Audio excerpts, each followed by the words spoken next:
आप लोग अवगत हैं कि 30 तारीख को एक गंभीर घटना घटी थी और जो दुर्भाग्यपूर्ण था कि सही घटना नहीं होनी चाहिए थी।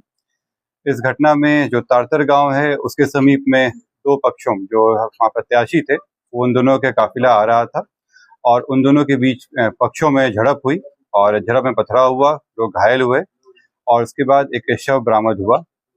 उसमें जो दुलार चंद यादव हैं, जो 75 वर्ष के रहने वाले हैं, उसी गांव के पास के रहने वाले हैं, गफूर में भी आपराधिक इतिहास रहा है, उनका शव बरामद किया गया। उसके बाद वहां पे दोनों पक्षों के द्वारा कांड दर्ज कराया गया।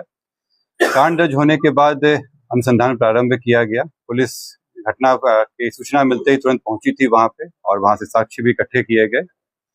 घटनास्थल से कई जगह के फुटेज भी प्राप्त हुए, जिससे क्या घटना हुई है उसके बारे में कई जानकारियां मिली। लोगों के गवाह भी सामने आए और उनकी गवाही भी ली गई। साथ ही कल मृतक का पोस्टमार्टम कराया गया, उससे भी हम लोगों को अहम सुराग मिले।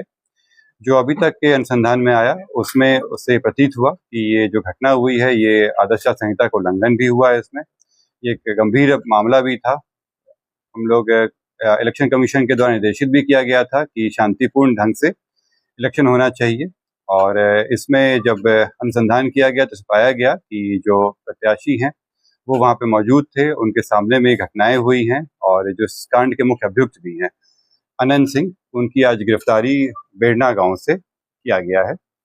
इसमें हम लोग को जो जानकारी प्राप्त हुई थी, इनके दो सहयोगी भी इनके साथ में थे जो उस घटना स्थल पर भी थे और उनकी भी गिरफ्तारी की गई है।